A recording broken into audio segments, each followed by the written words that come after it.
Well, now I want to turn and introduce Eric Haselhorst, who owns Rockin' Farm Toys. And Eric is really a neat guy. He's going to show us his S-scale truck. And I'm really looking forward to this because for a long time, I've taken the position that the S-scale community is larger than just the train community because it includes an awful lot of people in the farm modeling community. And there's an awful lot of crossover, but I don't think that that's really recognized very much in the model railroad community.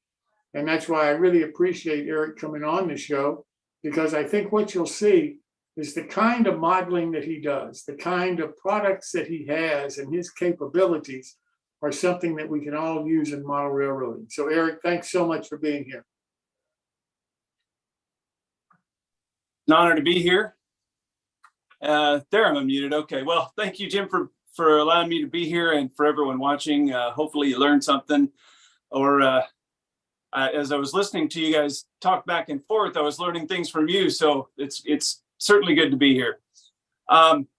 Just a couple of minutes about me. Rockin' Farm Toys. As the name implies, it was started out as farm toys because I was really interested in farm toys in one part of a 1/64 scale S-scale hobby, and then migrated to toys to semis. And that's basically what I do now is I make replica semis. So all the guys driving up and down the road, their wives don't know what to buy them, so they send me photos, and basically I don't ever have to talk to them. It's all done via the internet and or automated stuff that I've got all set up. Long story short, I get photos and then I make their semi in small form. And just a quick sample of that.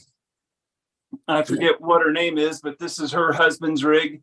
This is a 370, and the only thing that's missing off this is a visor, which I'll paint later this evening, and then some decals down the side. And I'm doing 2 trucks for her because that's her husband's as a gift, and then one for her dad as a gift. So I work for a lot of women, and that's pretty cool. And then you guys have already talked about 3D printing, and any parts that I can't find or I get annoyed that they're not in good supply, I design them and draw them. Or I pay people to design them, and then if I need them, I figure somebody else does, so I sell them in my store. And I guess you can kind of see right over here on my right, your left, that I've got, I don't know, about 180 or so parts that I resell now. And those are all printed in China in resin in various forms. And then I guess 2 other little side parts of what I do. I have a membership site where I teach people how to do what I do from start to finish. And then I've got a site for just a specific brand of truck that people like to collect. And it's just a collector website. And it's also a subscription. Okay, so that's what we're at. What are we doing tonight? I have a client in east of me, a couple hours drive. I've done a lot of work for this family. They own 10 combines, and they go from Texas to Montana, North and South Dakota, and cut wheat and other crops all the way from south to north, and then they go back south and cut fall crops. Like I said, it's Frederick Harvesting. If you Google that, they've got a pretty decent following just because they run a lot of brand new iron and cool trucks.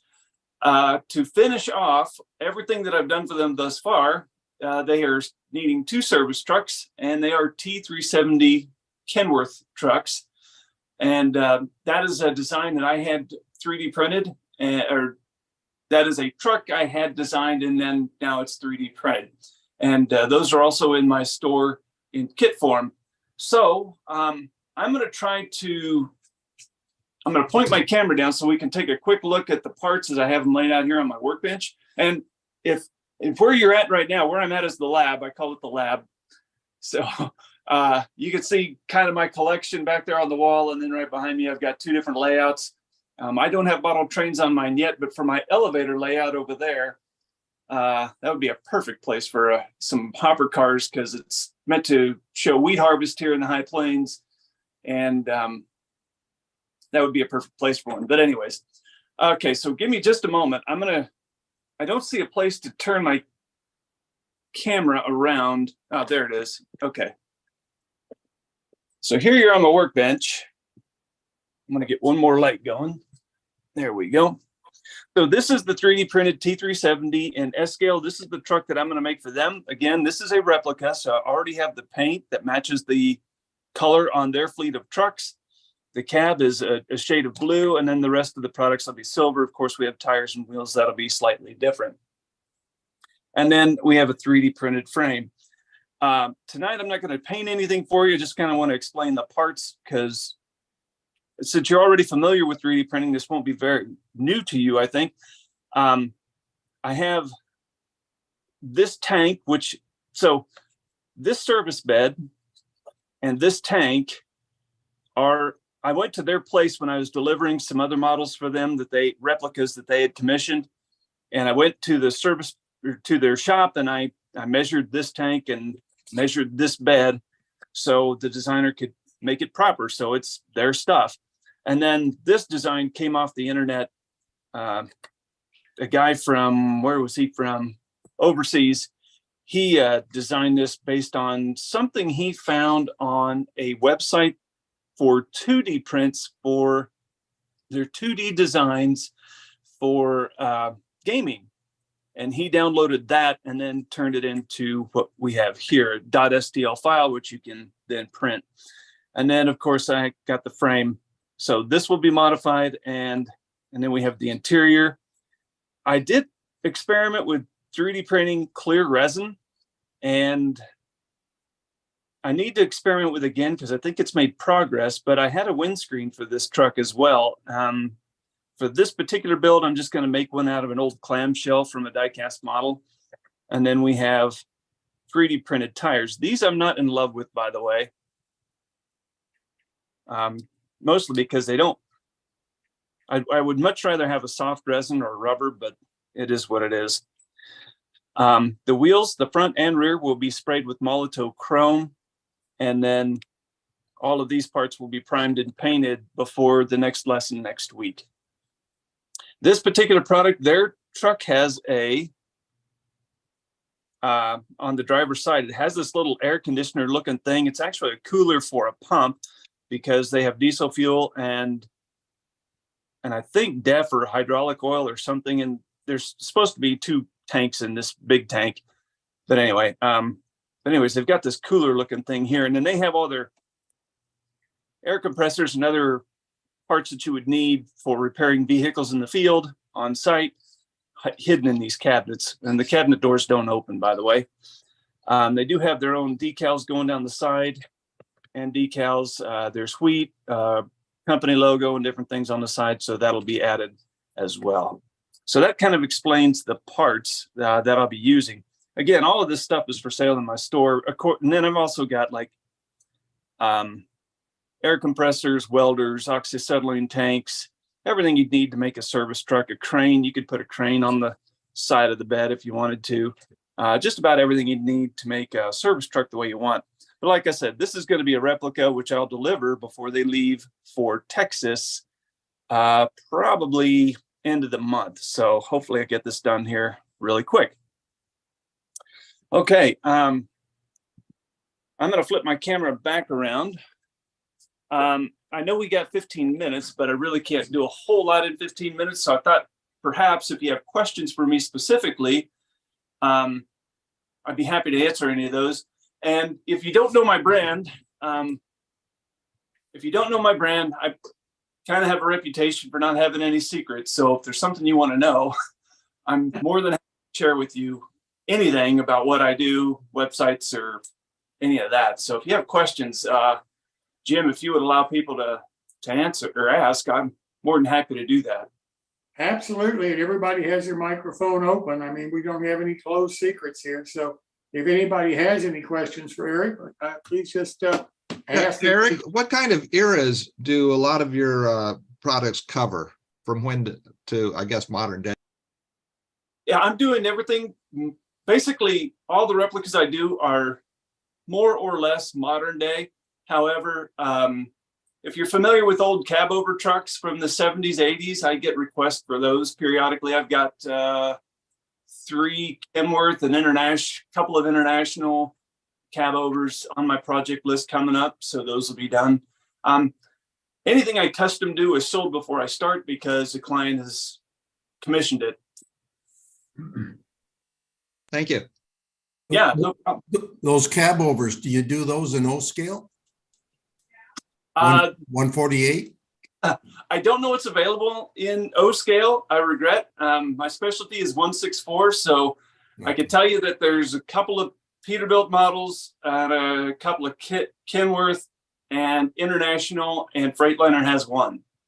And those are all by Diecast Promotions. That's kind of the brand that I go with because they have the highest detail. Thank you. So Eric, when you said you actually have people design things for you, are you having them design whole trucks? Like the truck we looked at, was that a design you had done then, or? Yes. And it was one of those deals. If I had to do it over again, I don't know that I'd do it because I made it for this family's project. I've done some single cab or day cab T370s, and they just don't sell. So we spent a ton of money.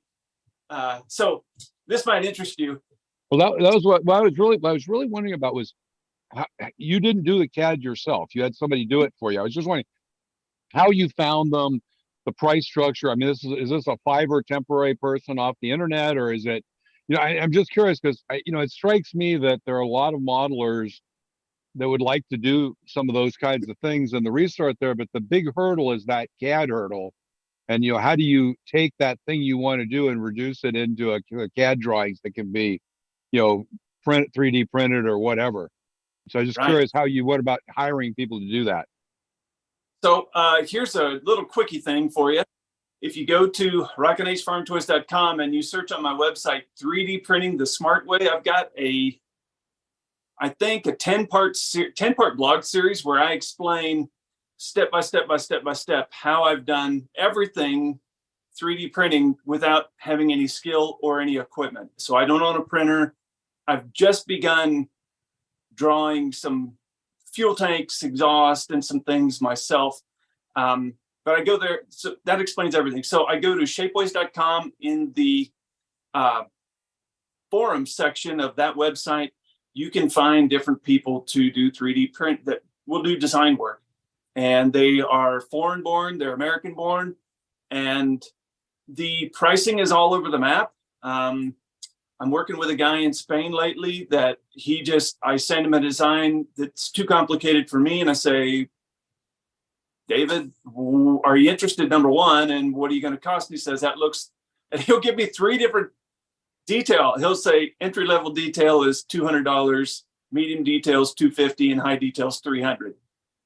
And then I pay him and he does it. So you basically provide him the drawings, some pictures, whatever information he needs to be able to translate that into a design. That's right. And my goal because like with model trains, it seems like your hobby it seems like it touches more people. It's not so foreign to people. But with what I'm trying to describe a part for semi or a piece of farm equipment, that is absolute. They don't have a clue. So I almost have to translate my own vocabulary into something they understand. And my goal always is if a 3rd grader can understand it, then it's ready for the designer. Well, I mean, it's an interesting question because I think, there's often been this thought process that we've reached a place where the production costs have come down. Yes. But the entry barrier is now that design stuff. So I'm, thinking, if for example, some of the historical societies, groups of people, if you're talking about $300 to design a model of a certain type, certain level of scale, that's something that, if 10 people get together and throw $30 in each, you could pay somebody to do it, and then everybody could get the designs. And it's it's an interesting, it seems to me that's a barrier that a lot of people struggle with, is that software and how to translate their their visions into reality. The printing stuff is easy because you got shapeways and that kind of thing. It's that design stuff that's hard. Right. I've had some mediocre success going to Upwork.com, which is just a freelancer website.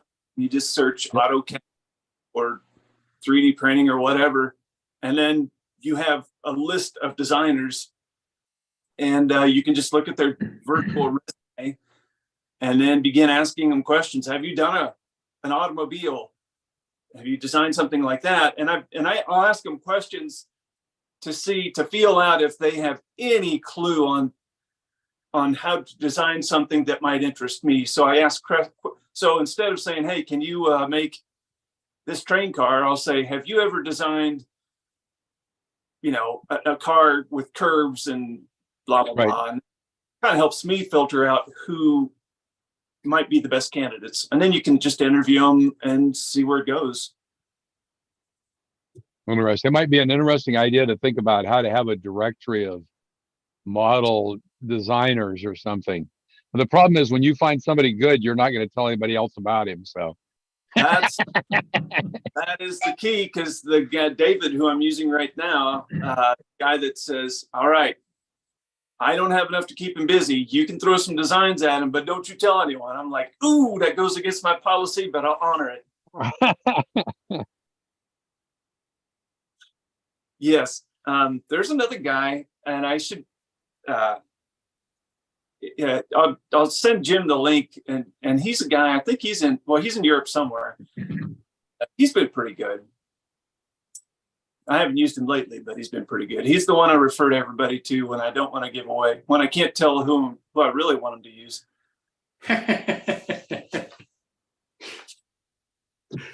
Yeah. And I don't know if this matters, but I'm in Dodge City, Kansas, so you guys get a little lay of the land here, so you know where I'm at anyway. And I'm married to Miss Kitty. If you've ever watched Gunsmoke, Yeah. that's my wife.